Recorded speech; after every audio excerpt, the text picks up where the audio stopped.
Assalamualaikum warahmatullahi wabarakatuh. Waalaikumsalam warahmatullahi wabarakatuh. Selamat siang anak-anak. Siang, Bu. Kemarin habis mata pelajarannya siapa? Bumi, Bu Lia. Iya. Ya. Oke, di sini Ibu akan menjelaskan kelanjutan materi dari Ibu Lia. Tapi di sini materi yang akan Ibu bawa yaitu teks eksplanasi. Sebelum kita memulai, alangkah baiknya kita berdoa terlebih dahulu. Ibu pimpin ya. Baik. Silakan anak-anak mendudukkan kepala sejenak. Kita berdoa di dalam hati. Mulai. Ya cukup selesai. Baik, bisa di slide. Oke.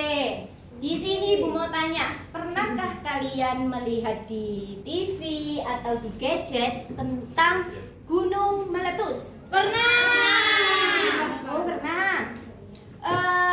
Pasti kita bertanya-tanya, kenapa sih gunung itu bisa meletus? Iya, Bu. Kenapa kok gunung itu nggak usah mengeluarkan isinya? Berarti selama ini di dalam gunung itu ada isinya ya? Ya. Oke, baik. Di sini akan berkesinambung dengan materi yang Ibu bawakan yaitu teks eksplanasi. Bisa di slide? Oke, pengertian teks eksplanasi. Sederhananya gini teman-teman. Teks eksplanasi itu adalah teks yang menjelaskan tentang suatu fenomena alam maupun sosial. Sifatnya faktual. Kalau faktual berarti berdasarkan Fakta. sesuai realitanya, bukan berdasarkan opini atau pendapat pribadi. Nah, di teks eksplanasi ini kita tidak hanya mengetahui fenomenanya saja, tetapi kita akan mengetahui tentang prosesnya. Jadi intinya teks eksplanasi ini ya kita menjelaskan tentang suatu fenomena, bisa bencana alam. Contohnya gunung meletus. Bisa di slide Kak. Nah, ciri-ciri teks eksplanasi selain dari ketiga ini, apalagi kira-kira? Menurut teman-teman, berdasarkan fakta sudah, menjelaskan tentang suatu fenomena. Lalu yang ketiga, mengandung hubungan sebab dan akibat. Nah, biasanya ciri-cirinya teks eksplanasi ini selalu menanyakan mengapa dan bagaimana, karena ada unsur sebab dan akibat. Mengapa gunung meletus itu? Salah. Mengapa gunung berapi itu meletus? Terus bagaimana prosesnya? Nah, seperti itu. Jadi yang perlu diingat-ingat ya, nanti kalau ada ujian teks eksplanasi, ciri-cirinya itu pasti ada sebab akibat. Karena pengertiannya itu menjelaskan tentang suatu peristiwa, benar, suatu peristiwa. Selanjutnya, nah, ciri-ciri sudah, pengertian sudah, tujuan. Kira-kira tujuannya? Menjelaskan suatu peristiwa terjadi. Peristiwa itu terjadi. Nah, Menjelaskan mengapa peristiwa tersebut terjadi. Terus menambah pengetahuan pembaca. benar. Dan perlu Ibu tambahkan karena nggak ada di PPT, tujuannya itu yang paling konkret dan bisa disederhanakan. Jadi kalian itu cukup menjawab satu aja, nggak perlu tiga banyak-banyak gini. Yaitu tujuannya untuk memberitahu pembaca agar mengetahui proses suatu peristiwa itu terjadi secara logis. Kenapa kok secara logis? Karena sifatnya apa teman-teman? Fakta. Sifatnya faktual seperti itu. Selanjutnya Kak. Nah, ini strukturnya hanya 3. Dan ini harus diingat. Kalau tadi tujuan kan yang aslinya 3 bisa dijadikan 1 kalau tujuan. Tapi kalau struktur nggak bisa teman-teman, 3. Yaitu pernyataan umum. Pernyataan umum ini ya pengenalan isu.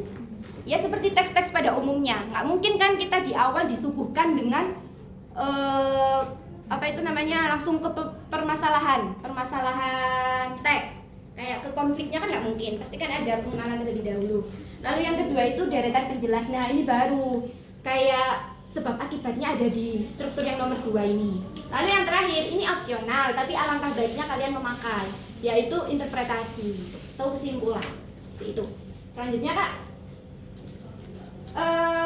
begini teman-teman, agar kalian punya bayangan. Di sini Ibu akan menayangkan sebuah video, tolong ditonton sampai akhir ya. Ya Ibu. Mana? Ini. Sorry. Iya. Jadi. My work is easy because I use ClickUp. Here's how I keep track of all my tasks. I start my brain dumping everything I need to get done. Ini tabu. Ya. Nonton ya. Kayaknya lagi zamannya gunung-gunung zaman sekarang itu untuk saling lomba meletus. Faktanya dari 1.500 gunung berapi di seluruh dunia, ternyata jika dirata-ratakan, hampir setiap minggunya ada aja gunung berapi yang meletus. Tapi pertanyaannya, kenapa gunung berapi itu perlu meletus? Apakah gunung berapi itu memang perlu meletus seperti halnya anak ABG yang baru meletuskan jerawatnya? Pendeknya, semua itu terjadi karena adanya tekanan dari bawah yang membuat gunung kemudian meletus. Tapi kenapa ada tekanan dari bawah? Tekanan dari bawah itu ada karena jauh di dalam isi perut bumi tersimpan sesuatu yang sangat panas. Karena inti bumi itu panas banget, singkatnya panas itulah yang memberikan tekanan ke atas, yang kemudian membentuk gunung berapi, dan saat dari sana tekanan lagi, maka gunung berapi akan meletus. Kekuatan yang dikeluarkan saat letusan pun nyatanya bisa sangat dahsyat. Contohnya letusan Gunung Krakatau yang terkenal sangat ganas. Tapi itu pun belum yang terbesar. Masih banyak gunung-gunung lain di dunia yang letusannya jauh lebih besar. Di mana fakta uniknya, beberapa yang terbesar ada di Indonesia. Dan mungkin akan jadi bahasan di episode lain selanjutnya. Nah, meskipun begitu, tapi ternyata nggak semua gunung berapi itu kayak Krakatau. Ada juga gunung lainnya yang bisa tetap stay cool waktu lelehan dari perut bumi keluar dari kawahnya, yang bahkan beberapanya bisa ditonton dengan santai. Perbedaan ini bisa ada karena beberapa faktor pemicu letusan gunung berapi. Makanya bentuk gunung berapi beda di Indonesia, beda juga di Hawaii.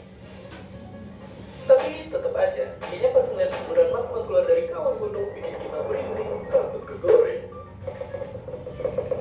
Tapi tunggu dulu. Percaya nggak percaya, saat musibah terjadi bukanlah air panaslah yang membuat banyak orang mati, tapi justru semburan panas khas gunung berapi di Indonesia lah yang membunuh banyak orang saat musibah. Dengan kecepatan yang mendekati kecepatan suara dan suhu yang bisa mencapai 1000 derajat Celcius, pasti nggak ada satu hal pun yang bisa selamat dari bencana.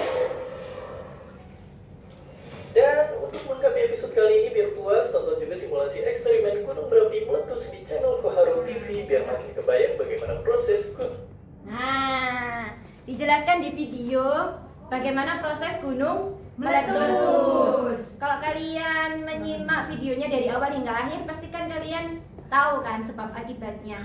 Ya. Kenapa gunung itu perlu meletus? Kenapa sih gunung Merapi itu kok ada isinya? Kenapa nggak kosong aja? Gitu kan pasti kan? Ya. Oke. Nah, di sini ibu akan mengetes, tapi ibu akan menunjuk orangnya ya. Kira-kira Kak Milia bisa dibaca ini termasuk struktur apa? Yang ini banjir. Banjir merupakan fenomena alam yang sering terjadi di berbagai wilayah Indonesia, terutama saat musim hujan. Banjir dapat menimbulkan kerugian bagi masyarakat dan lingkungan sekitar.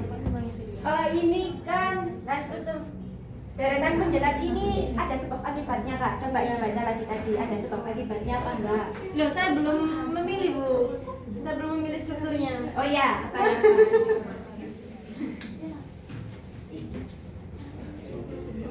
Apakah ada sebab dan akibat? Tidak. Yang ini kan? Yang ini. Oh. Iya ada. Sebab akibat. Ada. Ada berarti ya? Yang ini yang nomor 2, deretan penjelas. Oke, karena Kak Milia benar akan mendapatkan Hadiah. hadiah. Mau, Bu. Hanya satu. Ya, cuma 1. Ada. No, Oke. Berarti kalau ini yang sebab akibat, slide selanjutnya Kak. Selanjutnya yang pertama, struktur yang pertama pernyataan umum. Nah, karena ini ada pengenalan teman-teman, pengenalan isu. Lalu yang ketiga, Yang ketiga adalah interpretasi. kesimpulan dari seluruh teks. Nah, Ibu ada video lagi teman-teman. Video. Senang. Semuanya mohon berdiri teman-teman. Langsung bilang ho ya. Sudah berdiri. Setiap gerakan ho ya. Setiap gerakan ho. Oke, bisa dimulai Kak. Senang. Temenan. Tinggi-tinggi dulu.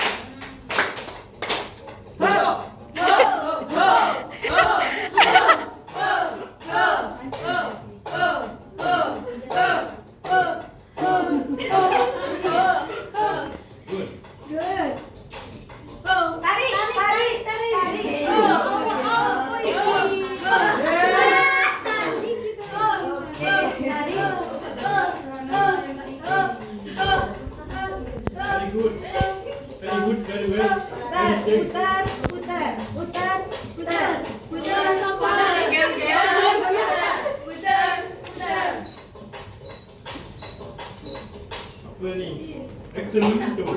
Final round. Aduh.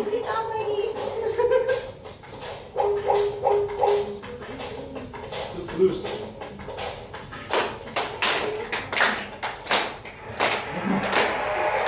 Belum selesai.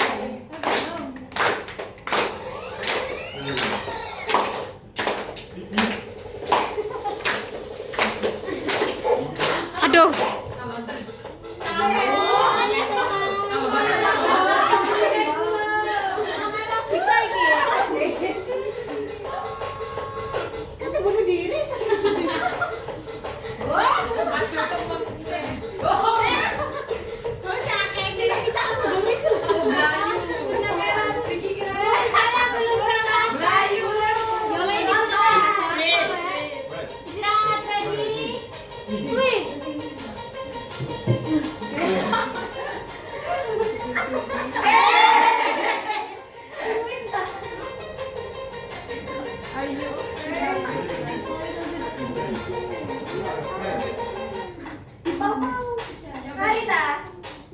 Belum.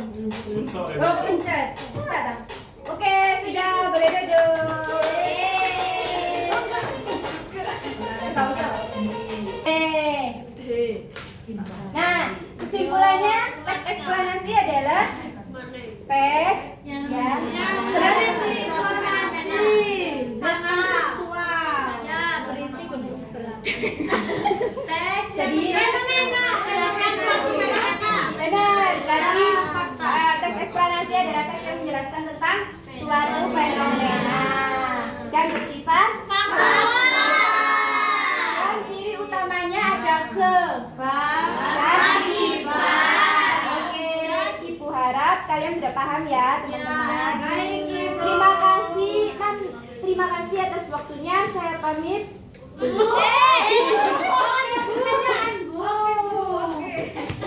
Ya, terima kasih semuanya.